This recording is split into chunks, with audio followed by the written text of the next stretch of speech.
Hello friends, आप सभी का स्वागत है सत्यार्थ प्रकाश में। और आज हम उपस्थित हैं आप सभी के बीच में MPPSC, MPSI और MP कांस्टेबल SSC के लिए टॉप 10 क्वेश्चंस की सीरीज़ लेके। आज है 29 अप्रैल 2020 और देर नहीं करते हैं, जल्दी से स्टार्ट करते हैं। उससे पहले आप लोगों को बता दें कि जिस किसी को भी ऑनलाइन स्टडी के लिए हमारे पास रिक्रूटमेंट है, जिस किसी को भी ऑनलाइन स्टडी करवाने में जो इच्छुक है वो हमसे संपर्क कर सकता है और अपने ही गृह जिले में हमारी कोचिंग संस्थान से ऑनलाइन पढ़ा सकता है।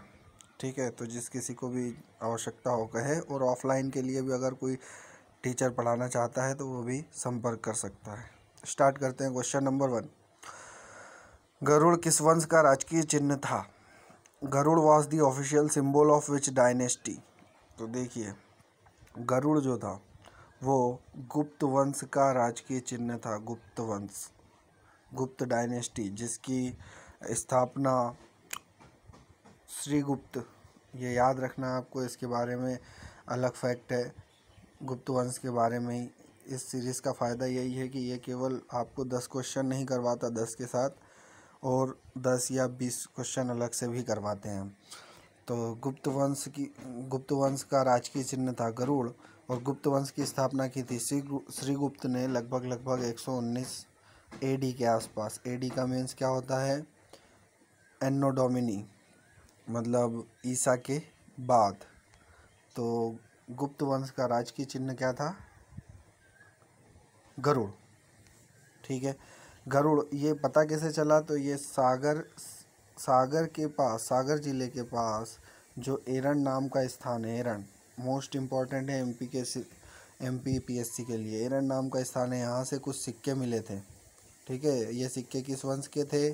गुप्त वंश के, जिन पर गरुड़ और सिंह की फ़ोटो बनी हुई थी। तो इन सिक्कों से पता चलता है कि जो चिन्ह था राजकीय, वो गुप्त वंश का क्या था? Garuda.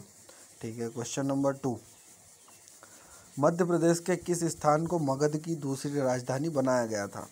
Which place of the Madhya Pradesh was made the second capital of Magadh? ठीक है, इसका आंसर तो बताएंगे, लेकिन उससे पहले बात कर लेते हैं मगध की।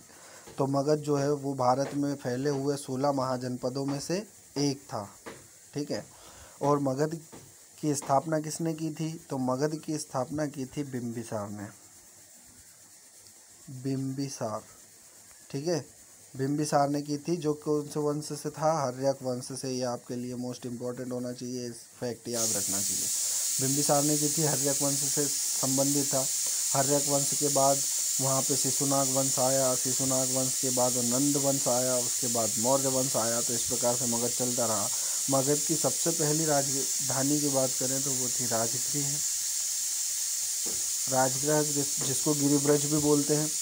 और राजगृह के बाद राजधानी को पाटलिपुत्र ले जाया गया उदयन के द्वारा। पाटलिपुत्र, इस पर एक विशेष चैप्टर हम एक दिन और बनाएंगे जिसमें सारे जनपदों की बात होगी। तो पाटलिपुत्र ले जाया गया, उसके बाद शिशुनाग वैशाली लेके चले गया। ठीक है, लेकिन बात आती है MP के हिसाब से। तो MP में मगध में MP मध्य प्रदेश का स्थायित्व कब आया? तो ये स्थायित्व लेके आए थे आपके मौर्य वंश के राजा। ठीक है, तो मौर्य वंश के राजा लेके आए थे, और मगध की दूसरी राजधानी बनाई गई थी उज्जैनी को। ठीक है, उज्जैनी को बनाया गया था, जिसको अवंती कहा जाता था पुराणों में। ये मोस्ट इम्पॉर्टेंट है, ये क्वेश्चन हर बार आता है कि उज्जैन का नाम पुराणों में क्या है? तो अवंती या अवंतिका। ठीक, तो मगध की दूसरी राजधानी बनाया उज्जैनी को। किसने बनाया था? तो ये गुप्त शासक, मोस्ट इम्पॉर्टेंट गुप्त शासक हैं चंद्रगुप्त विक्रमादित्य।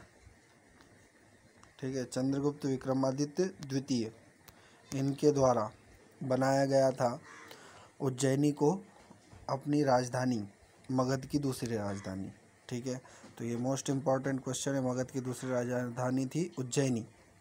क्वेश्चन नंबर 3, मध्य प्रदेश से प्राप्त अभिलेखों में से किस अभिलेख में कुमारगुप्त को शरदकालीन सूर्य की भांति बताया गया है? ठीक है, तो MP से बहुत सारे अभिलेख, शिलालेख, गुहालेख प्राप्त हुए हैं, जिसमें से एक अभिलेख ऐसा प्राप्त हुआ है जिसमें कुमार गुप्त को शरदकालीन सूर्य की भांति बताया गया है। कुमार गुप्त जो हैं, कुमार गुप्त ये संबंधित है गुप्त वंश से। तो कुमार गुप्त को शरदकालीन सूर्य कहा गया है तुमैन अभिलेख में।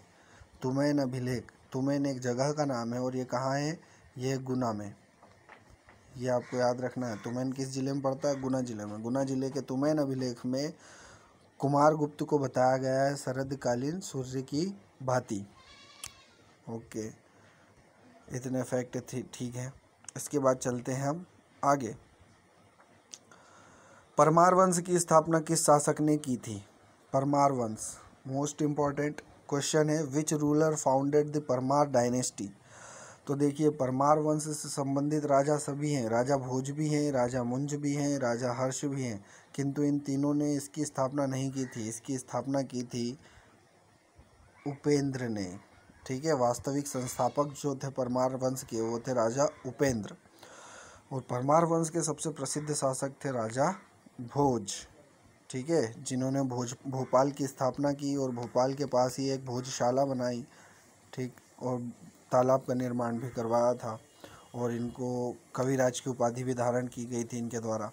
तो परमार वंश की स्थापना की गई थी राजा उपेंद्र के द्वारा। ये याद रखना आपको, परमार उपेंद्र। Question number 5। राजा भोज को कविराज की उपाधि दी गई थी क्योंकि उन्होंने निम्न ग्रंथों की रचना की थी। राजा भोज was given the title of Kaviraj because he composed the following text। तो उन्होंने ऐसे कौन से ग्रंथों की रचना की थी जिसके द्वारा उन्हें कविराज की उपाधि दी गई थी? तो देखिए, राजा भोज पहले तो परमार वंश से संबंधित है, अभी बात की थी हम लोगों ने। तो इनके द्वारा सिद्धांत संग्रह की रचना की गई थी, राइट है। सरस्वती कंठाभरण, इसकी रचना भी की गई थी। सम्रागण सूत्रधारा, इसकी रचना भी की गई थी। तो इस प्रकार से हमारा जो आंसर होगा वो आंसर होगा ऑल ऑफ दी अबो, सभी। इन सभी की रचना की गई थी राजा भोज के द्वारा, इसलिए उन्हें कविराज कहा जाता था। इसके अलावा भी एक दो अगर हम आपसे बात करें तो तत्व प्रकाश एक ग्रंथ ये भी है जिसकी रचना राजा भोज के द्वारा की गई थी। दूसरा विद्या विनोद, विद्या विनोद, इस ग्रंथ की रचना भी राजा भोज के द्वारा ही की गई थी। तो तत्व प्रकाश, विद्या विनोद, ये भी कभी पूछा जा सकता है कि विद्या विनोद की रचना किसके द्वारा की गई थी? तो राजा भोज के द्वारा। Question number 6। निम्न में से कौन सा ग्रंथ परमार शासकों के इतिहास को बताता है? Which of the following text tells the history of Parmar rulers? Parmar वंश के शासकों का इतिहास कौन बताएगा, इसके बारे में बात करनी है। तो सबसे पहले ऑप्शन की बात करें हम अगर मालविकाग्निमित्रम, तो ये तो लिखा गया था कालिदास के द्वारा, कालिदास। ठीक है, और कालिदास जो है ये संबंधित किस वंश से है? ये मौर्य वंश से संबंधित थे, लगभग अशोक के कार्यकाल से थे, समुद्रगुप्त के। तो ये तो हो नहीं सकते इस ऑप्शन, इस प्रश्न के लिए। तो पहला तो गलत हो जाता है। दूसरा तीसरा चौथे की बात करें तो ये देखिए, सिद्धांत संग्रह राजा भोज ने लिखा था और तत्व प्रकाश भी राजा भोज ने लिखा था, लेकिन ये परमार वंश के शासकों का इतिहास नहीं बताता है। शासकों का इतिहास बताता है नौशाह साहचरित। ठीक है, ये जो है परमार वंश के शासकों का इतिहास बताता है और इस ग्रंथ की रचना की थी पद्मावत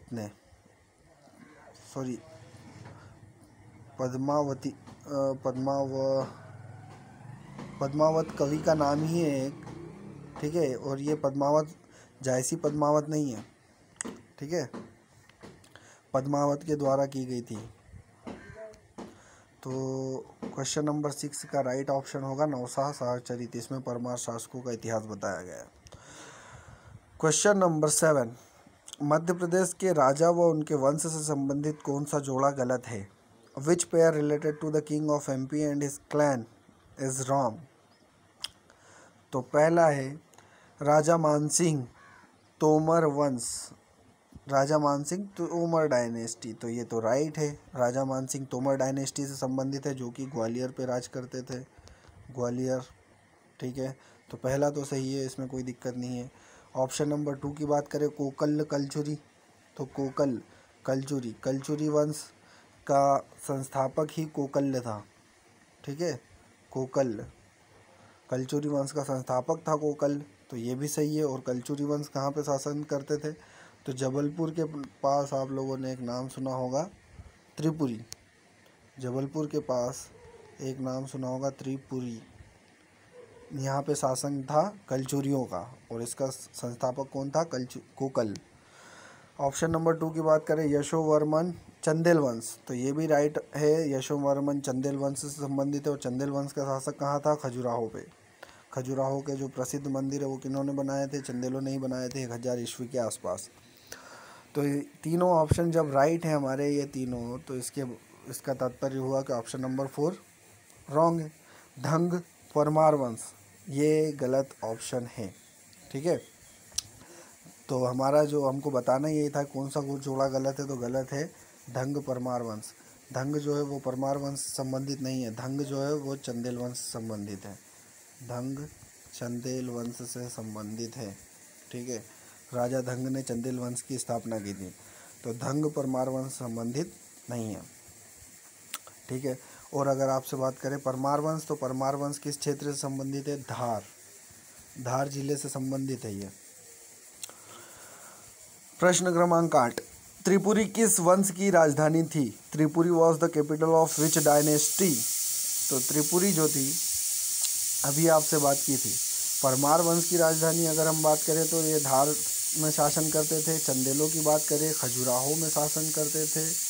ठीक है, और कलचुरी वंश, तो कलचुरी वंश जो है जबलपुर के पास स्थित त्रिपुरी यहाँ पे शासन हुआ करता था इनका। तो त्रिपुरी किसकी राजधानी थी? कलचुरियों की। और कलचुरी वंश की स्थापना किसने की थी? कोकल्य ने। ठीक है, राइट ऑप्शन होगा। Okay, now question number 9, Tatya Tope को फांसी किस स्थान पर दी गई थी? At what place was Tatya Tope hanged? ठीक है, तो तात्या टोपे जो कि 1857 प्रथम क्रांति जो हुई थी, स्वतंत्रता संग्राम भारत का 1857, इसमें इन्होंने अंग्रेज़ों के खिलाफ युद्ध लड़ा था। और पकड़ाए जाने के बाद इनको 18 अप्रैल, ठीक है, 18 अप्रैल 1859 को फांसी दे दी गई थी। कहाँ दे दी गई थी?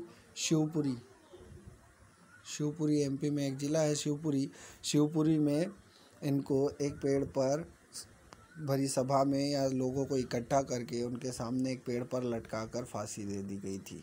तो किसको तात्या टोपे को फांसी कहाँ दी गई थी? शिवपुरी में। यह आपके लिए मोस्ट एमपी क्वेश्चन है, ये MPPSC 2016 में पूछा गया प्रश्न है और बार बार रिपीट होता है।